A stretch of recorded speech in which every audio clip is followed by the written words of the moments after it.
Bonjour à toutes, bonjour à tous, soyez les bienvenus dans Rugby Pack, l'émission qui vous donne rendez-vous chaque semaine avec le meilleur de la planète ovale. Des images très spectaculaires comme celle-ci. Regardez, c'est l'image du jour ou de la semaine, comme vous voulez, c'est l'histoire d'un ailier très mal parti et qui va réussir à inscrire un essai très spectaculaire. Ce sont les demi-finales de NRL, Manly face aux Rabbitohs. David Williams, le Wolfman, le loup-garou, qui inscrit un essai tel Superman ou Spiderman avec beaucoup d'aisance. Il arrive à aplatir un essai subtil et qui sera, vous allez voir, très important dans la course pour la grande finale de la NRL. Comme chaque semaine, pour décoder ces images, je serai accompagné de nos experts.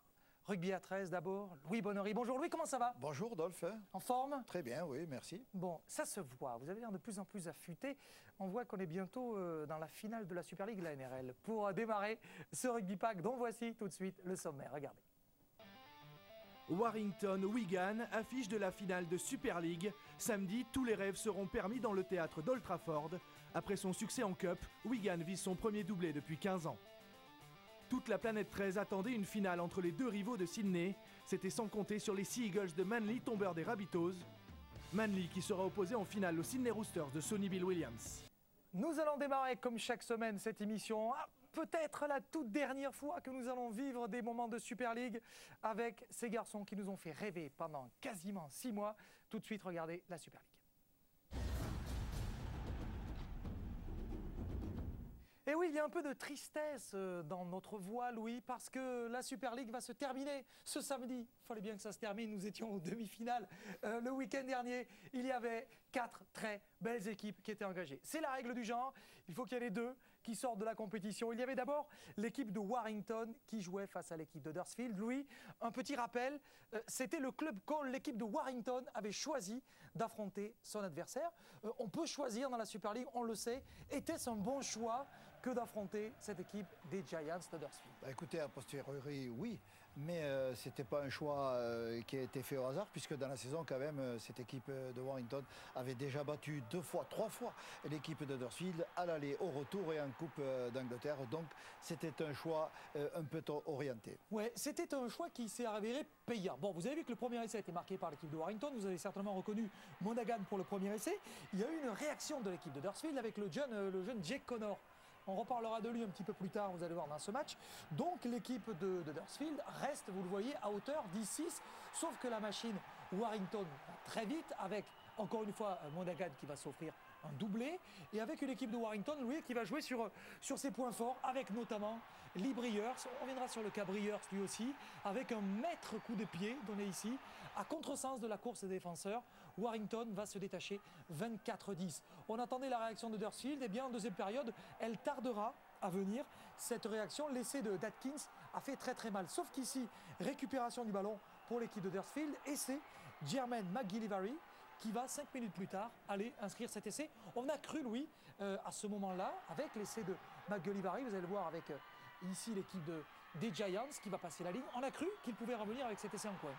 Oui, on a pensé à un moment donné que l'espoir pouvait revenir du côté d'Huddersfield, mais vraiment Warrington avait les choses en main. Et là, sur ce coup de pied... Deuxième coup de pied terrible de Briers. Deuxième coup de pied, Briers, le magicien Briers, qui dirige le jeu de son équipe, joue encore une fois très juste. Oui, c'est ce coup de pied de Briers qui va faire la différence avec ce pauvre Connor, le jeune Connor, qui n'a pas réussi à récupérer ce ballon. Victoire donc de l'équipe, cette équipe de Warrington, menée par un garçon surprenant.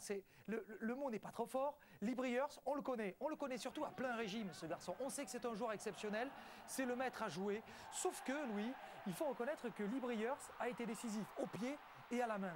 Et peut-être plus encore au pied, Louis, sachant que ce garçon joue depuis quelques semaines et depuis le match face aux Dragons, le dernier match de la saison régulière, il joue blessé à l'épaule. Il joue avec un bras. Oui, il joue. Briers a quand même le problème. Je pense que la chose qui fonctionne le plus chez Briers... Regardez l'introduction ici, vous avez vu, Louis? Exactement, Rodolphe. C'est surtout sa capacité d'analyser le jeu et sa vitesse de réaction qui lui permettent de choisir les gestes techniques les plus adaptés, même si quelque part il ne peut assurer pas forcément ses passes avec ses deux mains. Par contre, pour guider le jeu au pied... Tenez, pardonnez-moi, Louis, je vous coupe, mais regardez, c'est là aussi, encore une fois, encore une introduction à venir avec un bras. C'est étonnant, Eric, ça. Oui, heureusement qu'on lui demande de pas d'introduire au milieu quand même. Parce qu'il risque de... Ouais, non, mais c'est vrai, c'est surprenant quand même. Oui, mais bon. Alors par contre, ce qui est sûr, c'est que le pied, ça fonctionne plutôt bien. Là, on voit l'erreur de Connor, et qui va coûter cher d'ailleurs, puisque Warrington va marquer juste derrière. Mais le pied, ça marche fort pour Briers. Ouais. Parce qu'en plus, il a cette capacité dans ces matchs-là, et en particulier dans ces derniers matchs très importants, de se dissimuler loin du paquet d'avant pour toujours intervenir à bon escient, et que ce soit à la main, au pied ou même en défense. Et là, on voit ici que cette équipe de Warrington repose sur ce jeu au pied, toujours savant, toujours précis. 30-22, ça sera donc le score final de ce match, avec une équipe de Warrington qui a su... c'est assez étonnant de voir qu'un garçon comme Briers, bon, l'âge arrivant, la fatigue aussi, continue de porter quasiment à bout de bras, sur un bras, avec un seul bras, cette équipe des Warriors qui dépend vraiment beaucoup de lui. La grande question, c'est dans quel état de forme sera Briers pour la finale. Oh, enfin, Rodolphe, quelle question. En très grande forme, il va être. Mais en grande forme, moi je veux bien, Louis, mais est-ce qu'on peut gagner une finale de Super League avec un garçon qui joue avec un seul bras? Ça, c'est la question. C'est quand même compliqué au rugby, Eric. Plus facilement que sur une jambe. Oui, ça c'est pas faux. Ça c'est pas faux. Mais c'est vrai que c'est surprenant parce que surtout au rugby à 13 où il y a un affrontement direct, comment il fait pour défendre? Il s'arrange toujours d'être sur la bonne épaule? Il n'est pas forcément sur la bonne épaule. C'est qu'il se retire. Il se retire et ses coéquipiers le savent. Et les adversaires n'ont pas essayé d'aller le chercher? Je pense que les adversaires... ou à l'air, sur des jeux de pied, je ne sais pas. C'est tout calculé, oui, mais on y a pensé, évidemment. Mais sauf que Briers, lorsqu'il est en défense, est très près de la ligne de touche, donc c'est difficile, un avant au milieu du terrain, d'aller vraiment chercher Briers. Donc si ce n'est que si on joue au pied, il est toujours compensé soit par son coéquipier ailier, soit par le joueur qui fait fonction d'arrière. Non, l'équipe est très bien organisée et Tony Smith a bien organisé autour de Briers les autres joueurs. Ce n'est pas une cible facile. Non. Les Briers, il n'est pas facile à attraper. Alors, on verra ce que ça donne pour la finale, parce que deux autres équipes se disputaient le billet pour la grande finale d'Old Trafford, c'est Leeds et Wigan. C'est une affiche tout à fait classique dans le rugby à 13, quasiment l'affiche d'une finale. Regardez le résumé du match préparé par Faustin Seigne. Un air de déjà-vu. Comme la saison dernière, Wigan et Leeds se retrouvent en demi-finale. L'an passé, les Warriors avaient laissé échapper la grande finale d'un petit point, ouvrant les portes d'Old Trafford aux Rhinos. La revanche s'impose. L'objectif, faire tomber le champion. Pourtant, la première offensive est à l'initiative de Leeds. Deuxième minute de jeu, Ben Jones Bishop semble aplatir dans la précipitation. À la vidéo, l'ailier perd le contrôle du ballon. L'essai est refusé. Réaction immédiate des Warriors, Sam Tompkins sur un pas transmet à Pat Richards, puis remise intérieure pour Jens Hornley qui ouvre le score.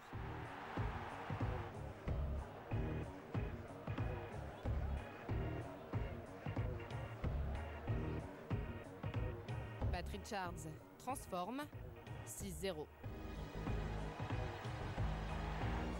S'ensuit alors une lutte acharnée au milieu du terrain. Les deux défenses sont bien en place. Aucune des deux formations ne parviendra à passer jusqu'à la pause.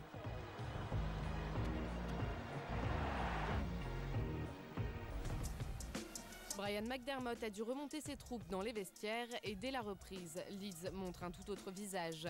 Carl Ablett transperce la défense des Warriors, puis transmet à Joel Moon qui n'a plus qu'à aplatir.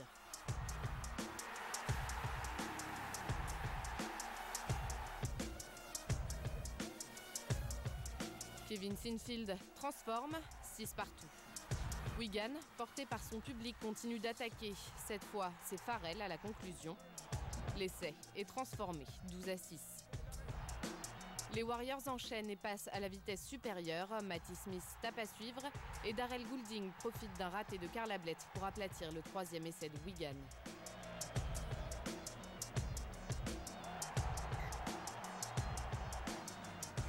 Matty Smith, encore lui, perce tout seul la défense des Rhinos et en profite pour faire une démonstration de crochet. À la conclusion, c'est Josh Charnley, meilleur marqueur de la Super League. Il signe son 33e essai cette saison.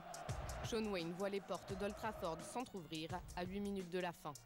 Pour l'honneur, Leeds va marquer un dernier essai en fin de match par l'intermédiaire de Liam Sutcliffe. Mission réussie pour Wigan, il s'impose 22-12, le champion est tombé. Ils retrouveront Warrington en finale, les Warriors vainqueurs de la Cup cette saison. Peuvent-ils toujours rêver à un doublé ? Et oui, en voilà une bonne question. Les joueurs de Wigan peuvent-ils faire le doublé? Je vais me tourner forcément vers vous, Louis. Est-ce qu'ils peuvent réaliser ce doublé? Ah ben, je pense que tout le Coupe championnat. Oui, moi je pense qu'ils peuvent le faire parce que, bon, d'abord, ils en ont vraiment envie, on le sent. C'est une équipe qui a su s'effacer, qui a eu un bon passage à vide dans ce championnat, mais qui est revenue en grande forme, et en particulier dans le premier tour des playoffs, en battant Huddersfield, qui depuis n'a plus été la même équipe. Donc, Wigan ne va pas laisser passer sa chance dans cette finale. Surtout que vous avez vu, ça fait longtemps que Wigan n'a pas remporté ce doublé. C'était en 1998. Et pour ceux qui étaient déjà là, qui étaient peut-être au match, le sort du match ça s'était débloqué avec un essai de Jason Robinson à l'époque qui démarre à 10 mètres de la ligne et qui va faire gagner l'équipe de Wigan. Ça, c'était pour la finale à Old Trafford, à Manchester. Regardez les palmarès des deux équipes. Vous allez voir que nous avons des habitués des phases finales et nous avons des habitués des gros matchs et des titres. Alors, Warrington, bien sûr, face à Wigan, c'est pas exactement pareil au niveau des palmarès, mais Warrington, c'est un petit peu comme aux courses. C'est souvent placé, pas toujours gagnant. En revanche, regardez Wigan, 2 titres, 98-2010, donc faut le faire se doubler cette année. Et puis, il y a ces victoires, 11 titres de Cup en 18 finales. 11 titres de Cup en 18 finales et 8 titres en 16 finales pour l'équipe de Warrington.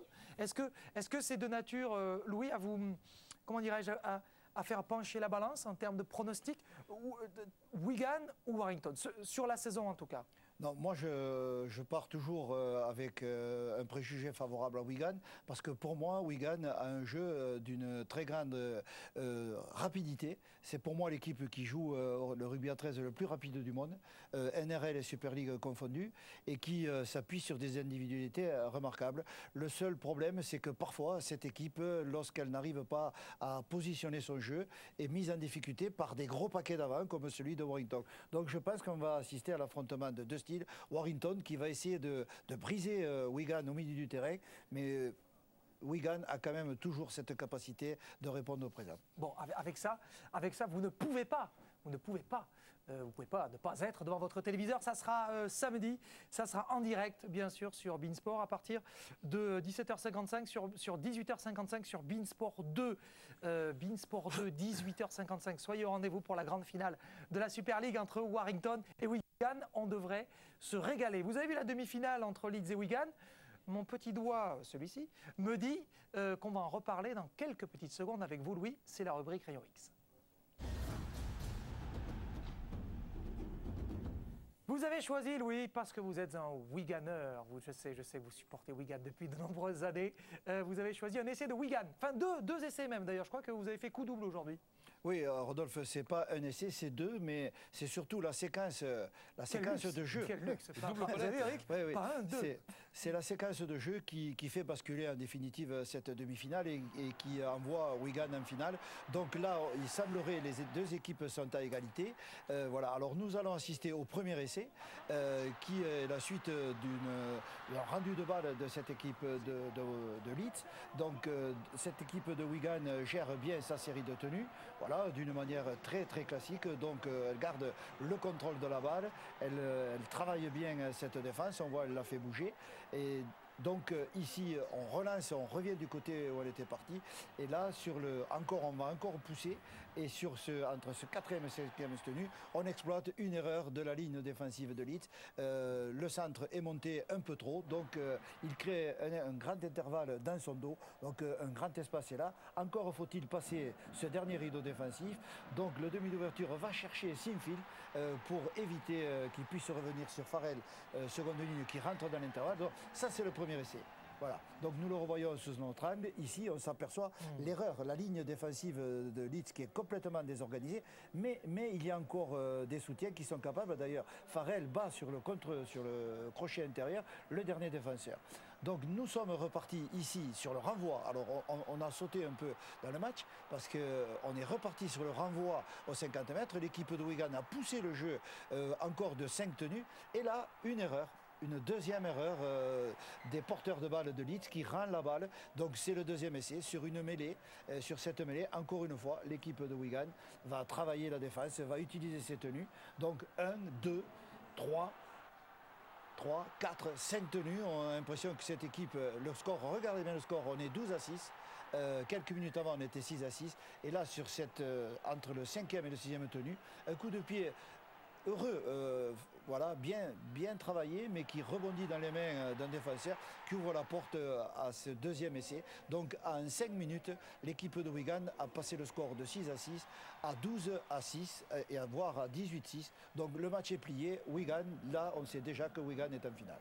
C'est ainsi que l'équipe de Wigan est allée décrocher son billet pour la grande finale d'Old Trafford. Merci beaucoup Louis, encore une fois. Merci à Dorian aussi qui réalise ces palettes avec vous et on a tout compris là-dessus. Ce que je comprends moi en tout cas Louis, c'est que nous ne sommes pas encore à l'heure de donner des récompenses au club, mais il y a des récompenses individuelles qui ont été distribuées. C'est le traditionnel Man of Steel par exemple, le joueur de l'année qui a été... Le Man of Steel, c'est un joueur qui a disputé quasiment la course en tête, c'est Danny Brough, le joueur de Huddersfield. Malheureusement, on l'a vu sortir en demi-finale. Le meilleur joueur de l'année, le meilleur rookie, c'est Ben Crooks. Et on a vu aussi que le meilleur entraîneur pour la Super League était l'entraîneur de l'équipe des Giants d'Huddersfield. Alors Danny Brough, qui a été élu joueur de l'année, a peut-être, sur un essai marqué il y a quelques semaines, montré la voie aux joueurs de Warrington, parce qu'il y a des failles aussi parfois dans le grand Wigan. C'était le 6 septembre dernier. Danny Brough, joueur de l'année, slalomait dans la défense des Warriors pour aller inscrire ce bel essai. Voilà, le joueur de l'année. Un garçon fantastique. Peut-être le meilleur demi de la Super League. Oui, le meilleur demi certainement sur la saison, voire même sur la durée, mais qui malheureusement n'a pas été retenu finalement dans l'équipe d'Angleterre pour jouer la Coupe du Monde. Donc c'est une petite déception pour lui et je crois que le titre de meilleur joueur de la Super League ne l'a pas consolé. Oui, mais en tout cas, ce qui peut nous consoler à nous, Français, c'est que Morgan Escarré était nommé dans la liste des meilleurs jeunes, des meilleurs rookies de la Super League, et que Morgan n'est pas arrivé très très loin derrière Ben Crooks, le joueur de Hull FC, qui lui a été décoré du titre de meilleur jeune de l'année. On parlait de la Coupe du Monde, justement, nous allons voir, nous, ce qui se passe tout de suite de l'autre côté du monde.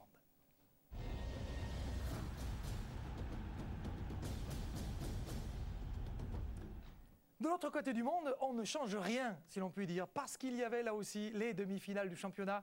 La NRL va donc se débarrasser de deux formidables clubs. Vous savez que la course a été terrible pour arriver jusqu'aux demi-finales. Il y a eu des hauts, il y a eu des bas, il y a eu des pleurs, il y a eu de la joie. On est passé par quasiment tous les stades dans cette NRL. Eh bien, il y avait en tout cas un match qui divisait l'Australie. Et oui, parce qu'ils étaient nombreux à patienter, à attendre que les Rabbitohs, club créé en 1908, atteignent une grande finale. Ça fait 40 ans que ces garçons souhaitent toucher le titre suprême.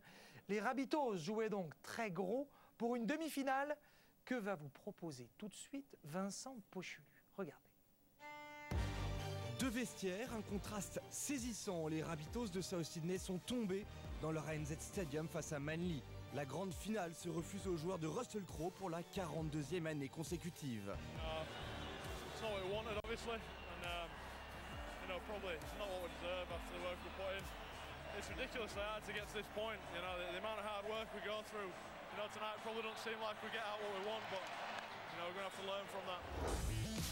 La désillusion est à la hauteur de la déception après une entame de rencontre idéale des Rabbitohs. Premier essai de Sutton dès la 7e minute de jeu, imité par Merritt 4 minutes plus tard. Après moins d'un quart d'heure, les Rabbitohs mènent 14-0. La finale se rapproche pour South Sydney. Les Seagulls de Manly, eux, ne paniquent pas. They said the tank was empty. They said we didn't have it in us, and we showed the grit that this team's got to come back from 14-0 down. We just said, look, we've got to tighten up our A's, and we just got to bounce and be aggressive. And it's a credit to the boys. We stuck in there, and like I said before, it just goes to show the character we've got at this club. It's just gritty. Vexés, les Seagulls deviennent plus agressifs. Les Rabbitohs se retrouvent soudainement face à un mur. South Sydney manque de patience, commet des erreurs inhabituelles. À la mi-temps, les Rabbitohs mènent 14-6 mais sentent que le vent a tourné. Inquiétude légitime, Manly est inarrêtable et inscrit 5 essais consécutifs, emmenés par un Jamie Lyon intenable. Plus qu'un comeback, les Aigles des Mers noient leur adversaire et s'envolent vers la finale.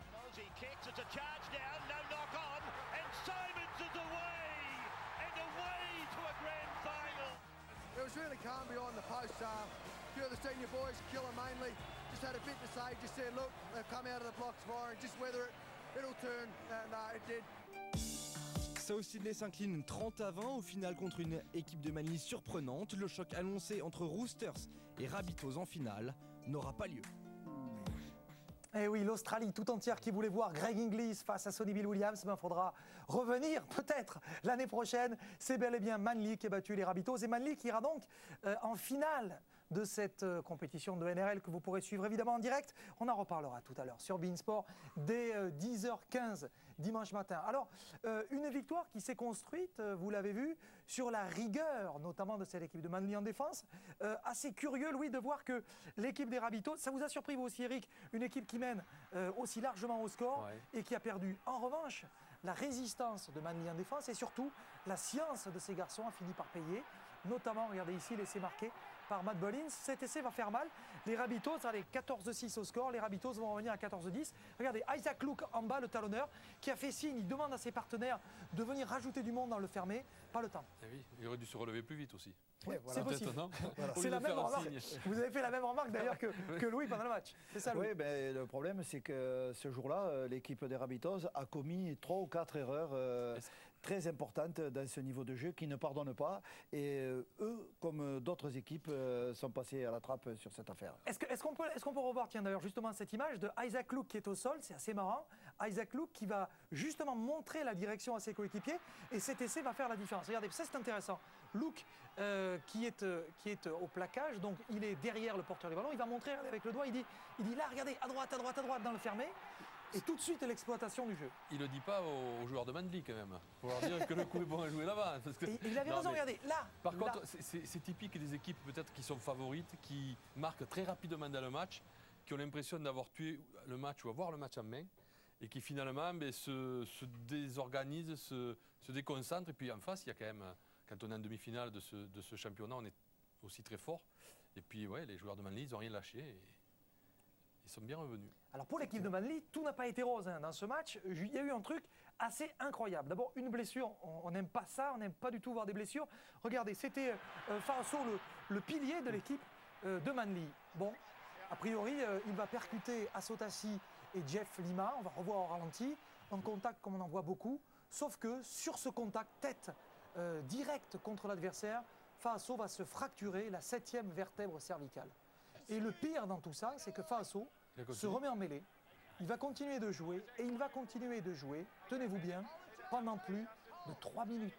D'abord, il va se mettre en mêlée, ce qui n'est pas forcément ce qu'il y a de plus recommandé. Et puis Faaso, on va le retrouver sur la séquence défensive suivante. C'est lui qui vient plaquer ici. Vous voyez, le numéro 14, ici. Il a la 7e vertèbre cervicale fracturée. Il est encore sur la pelouse. Oui, non, je pense que c'est dans le. Oui, c'est très. C'est un fait du hasard quand même. Il est encore, là, il est encore sur l'herbe. Il n'est pas sorti, il est encore sur l'herbe. N'a pas encore totalement. C'est pas totalement exprimé, mais le garçon. Il est encore là, regardez, vous l'avez vu. Il est encore là, mais bon, il sort immédiatement et à juste titre. D'ailleurs, nous l'avons vu après sur la civière. Bon, c'était quand même pas, c'est pas une blessure simple, puisque la preuve, ça se termine quand même à l'hôpital, etc. Alors, ça se termine à l'hôpital. Alors, une fracture, évidemment, des vertèbres cervicales, ça effraie tout le monde. Alors, des nouvelles de Faaso, le joueur de Manly. Il a été victime de cette fracture. Il a été évidemment transporté à l'hôpital.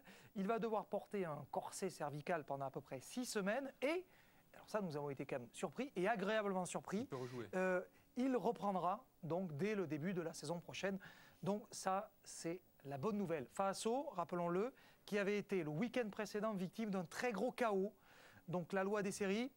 On était un peu circonspects nous pour ce qui nous concerne, après un gros chaos comme la semaine dernière, de le revoir sur la pelouse, eh bien il s'en sort pas trop mal, on va dire, pour le coup. Alors, cette image nous a un peu refroidi. En revanche, nous avons sauté sur notre siège. Retour sur un essai extraordinaire en VO, s'il vous plaît. Écoutez. Here's Jerry Evans. He throws the dummy. He gets the pass away. David Williams. Did David Williams get it down? I think he did. If he did, it's a freakish try. He has to be out. Don't be too sure. Oh, you're right. I think he did. Yes, he did. Il a vraiment aplati cet essai. Bon, pour tous les marqueurs d'essai, nous avons 2 ailiers ici sur ce plateau, Eric et Louis. Eric? C'est magnifique, surtout qu'il y a la vidéo, parce que des essais comme ça nous est arrivé, moi personnellement, d'en marquer, mais je pense qu'il y aurait eu la vidéo, peut-être que j'aurais touché la ligne de touche. Et là, ce qui est extraordinaire, c'est que ça se joue au millimètre, quoi. Il y a tout, il y a sa capacité à se contorsionner comme ça, à être lucide, à aplatir, et puis voilà, ça se joue à 2 cm. Il suffit que le bassin soit un peu plus bas et puis là, il est avec X adversaires autour de lui et il réussit finalement. La seule chose qui compte pour lui, il a son cerveau qui est uniquement mobilisé par poser cette balle en ne touchant rien d'autre et c'est ce qu'il arrive à faire à peut-être 4-5 cm au-dessus de ses lignes, de ce poteau de but, etc. Bon, c'est quand même quelque chose d'assez rare et puis c'est un essai de grande classe qui finalement, je crois, là aussi a permis de penser que pour Mandy, ils iraient en finale. Oui, c'est sûr, parce que là, on voit bien le joueur qui sent la ligne et qui veut aller marquer avec ce grand numéro de contorsionniste. C'est vraiment extraordinaire et c'est un des essais, bien sûr, de l'année en Australie. On n'a pas douté, celui de David Williams, un essai qui a permis donc à Manly d'aller jouer cette grande finale de NRL. Il n'y a pas que Williams qui a scellé le sort de ce match, il y a aussi Jamie Lyon, peut-être le joueur le plus précieux chez les Seagulls de Manly. Le 3/4 centre a encore frappé, Louis. Là, ce n'est pas l'essai de Williams, parce qu'on pourrait croire à une copie carbone, si l'on peut dire.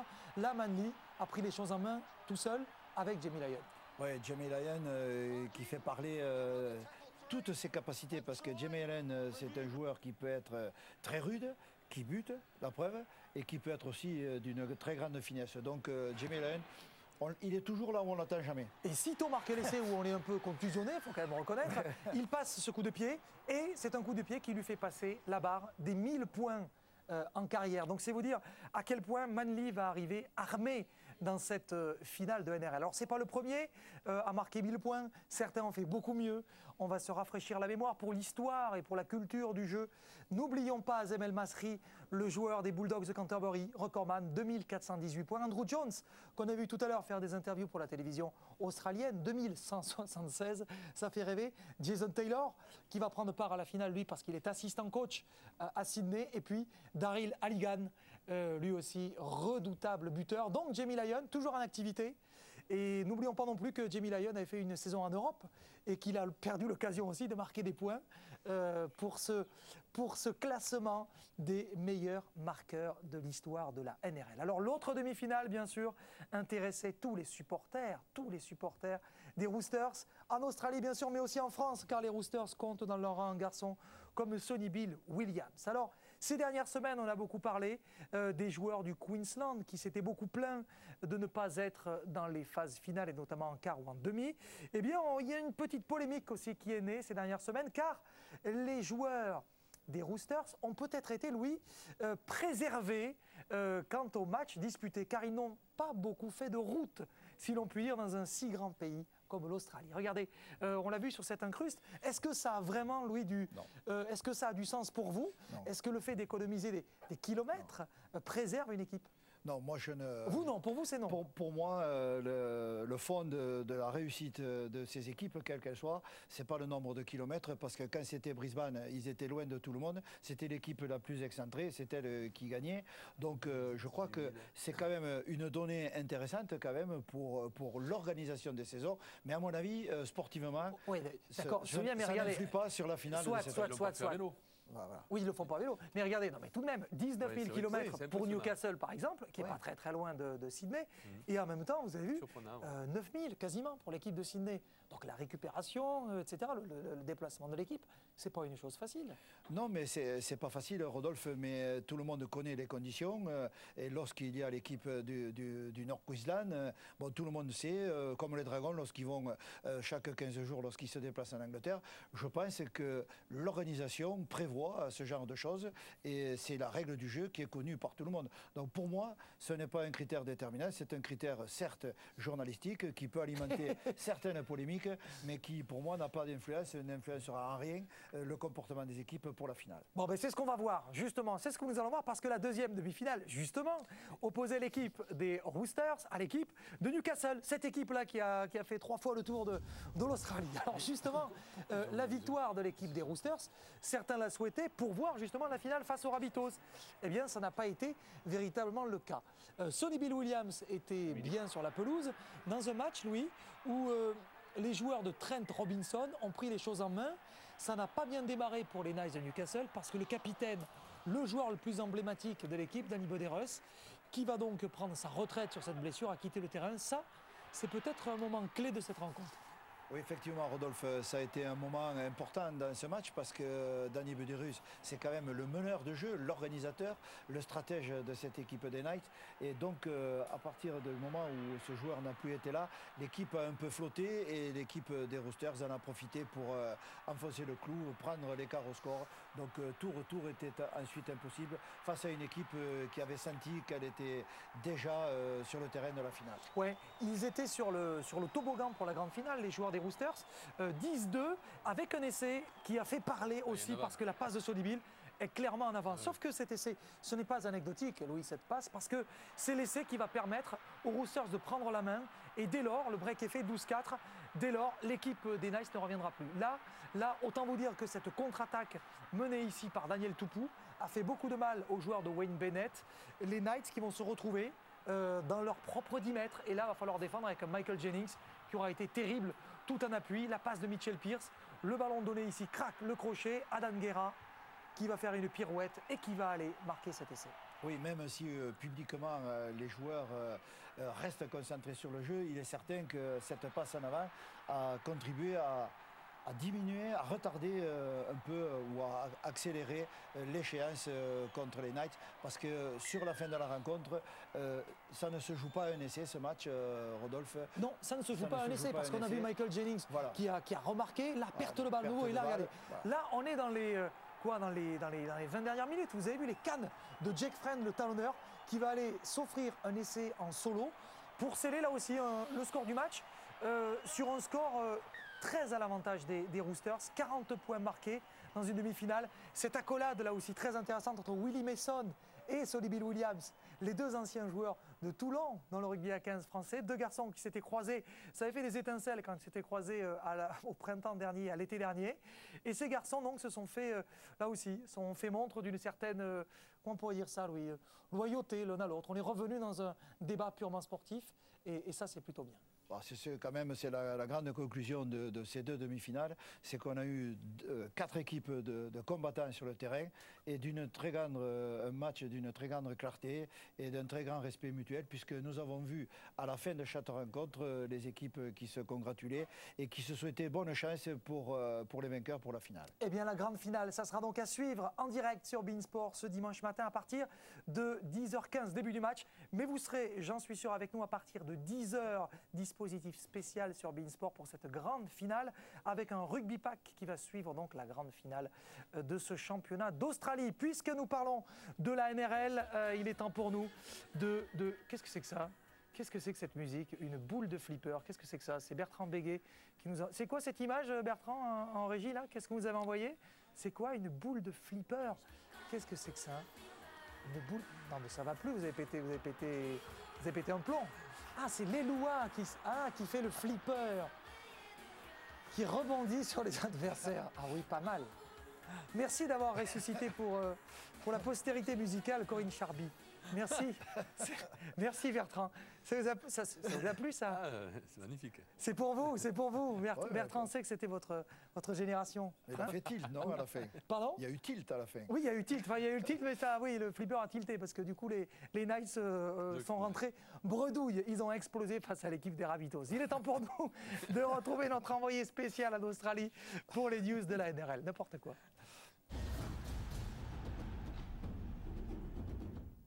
Laurent Garnier est en direct avec nous de Brisbane. Bonjour Laurent. Corinne Charby, ça vous a plu ça? C'est votre génération aussi. Corinne Charby, toute mon adolescence. Merci Bertrand, merci beaucoup. Je savais que ça vous plairait, vous aussi.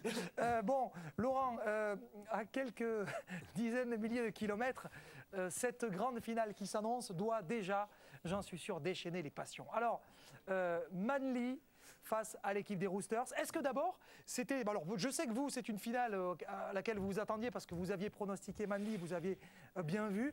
Manly Roosters, est-ce que ça va faire aussi autant vendre, si on peut dire, que Roosters Rabbitohs? Oui, bien sûr, car ce sont deux très bonnes équipes. Les Sydney Roosters qui ont été réguliers toute l'année, et puis Manly, l'expérience de Manly qui, depuis 2007, a joué 3 finales et a déjà remporté 2 titres. Oui, alors les palmarès justement des uns et des autres, on va les revoir ici. Ces deux formations donc, arrivent avec une certaine dose d'expérience, à commencer par cette équipe de Manly. Quels seraient selon vous, Laurent, les points forts et les points faibles des uns et des autres? Je pense que ce match va se jouer, bon, comme tous les gros matchs de NRL et de rugby à 13 en général, va se jouer au milieu. La bataille du milieu entre les deux gros packs, les deux plus gros packs de NRL. On met à part les Rabbitohs, bien sûr. Ça va être très intéressant. Après, il y a le problème de la charnière. Pierce et Maloney, la charnière de la Nouvelle-Galles du Sud, contre Sherry Evans et Foran, le demi de Melly Kiwi. C'est la charnière qui va être la meilleure, qui va remporter le match, je pense, oui. Oui, les journaux australiens titraient justement avec là aussi beaucoup de justesse. Better halves, la charnière, pour vous, Louis, ça sera aussi le combat à gagner? Ben, c'est le combat du mouvement. Quelles sont les options de jeu qui vont être prises par l'une ou l'autre? Est-ce que les deux ils vont faire entêter leurs équipes dans le jeu qui convient le mieux à l'adversaire, ou est-ce qu'ils vont faire jouer l'équipe dans ce qui paraisse le plus dangereux pour l'adversaire? Donc le piège, le piège tendu par ces deux formations, c'est d'essayer de ramener l'autre équipe à son niveau de jeu. Donc les charnières devront avoir l'intelligence et la capacité de se sortir de ce piège. Alors Laurent, le facteur X aussi du côté des Roosters, c'est ce nouvel entraîneur. Alors, nouvel entraîneur Trent Robinson, dont on disait lorsqu'il est arrivé en Australie, Trent who? On disait mais Trent qui? Trent Robinson, rookie, il reçoit donc le titre de coach rookie de l'année et l'ancien entraîneur des Dragons va propulser son équipe en finale. Ce doit être, j'imagine, pour Trent là aussi, un moment extrêmement fort de sa carrière. Ah oui, c'est le début de sa carrière et déjà il est élu entraîneur de l'année en NRL pour sa première année en charge d'une équipe NRL. Il fait un travail extraordinaire. Ce qu'il vient de réaliser est absolument énorme en tant que coach. Il faut savoir aussi que l'expérience dans la semaine avant une finale est très importante. Comment gérer le grand final, lunch, le footy show, toutes les équipes sont invitées par les sponsors, l'entraînement est ouvert aux fans. Donc la gestion de cette semaine va être très très importante pour Trent, mais déjà on le voit quand il intervient à la télévision, il est très très concentré et ses joueurs aussi. Eh bien, c'est ce qu'on verra. Merci beaucoup, Laurent, d'avoir été avec nous. On verra donc si l'issue de la saison est favorable aux joueurs de Trent Robinson. À cette équipe des Roosters, on va croiser les doigts parce que, bon, Trent, un petit peu français quand même. Donc, on aura bien sûr le cœur un peu Roosters dimanche. Ça sera en direct sur Beansport à partir de 10h. Soyez donc au rendez-vous sur Beansport en direct pour la grande finale australienne. Merci, Laurent. On se retrouvera très bientôt pour la suite des aventures de la NRL et on parlera aussi, bien sûr, Coupe du Monde avec vous. Beaucoup moins de matchs, c'est vrai, mais pas des moindres. Les finales, qui dit mieux? Qui dit mieux? Warrington-Wigan, la finale de Super League à 18h55, ça sera sur Beansport 2. Et puis dimanche à partir de 10h pétante, soyez au rendez-vous. Roosters face à l'équipe de Manly, ça sera la finale de NRL suivie par un rugby pack spécial finale. On parlera évidemment de la finale de la Super League, de la finale de NRL, mais aussi de ce qui s'est passé dans la Viva Premiership. Voilà un bien beau programme qui nous attend. Merci en tout cas à toutes et à tous d'avoir été avec nous. Merci à notre réalisateur David Sellers, à Bertrand Béguet, à Vincent Pochelu, à Faustine Seigne et à nos deux garçons qui sont là parce que la saison n'est pas terminée. Mais merci d'ores et déjà, Louis, pour cette formidable saison de Super League et de NRL. Merci beaucoup. On se retrouve quand? De suite. De suite, tout de suite. Et pour vous, Eric? Vendredi soir. Vendredi soir. Vous les retrouverez, ils sont chauds, ils vont arriver très vite comme des boules de flipper. Please. Merci en tout cas. On se retrouve dès dimanche pour les finales de NRL et puis Rugby Pack en suivant. D'ici là, portez-vous bien. Salut!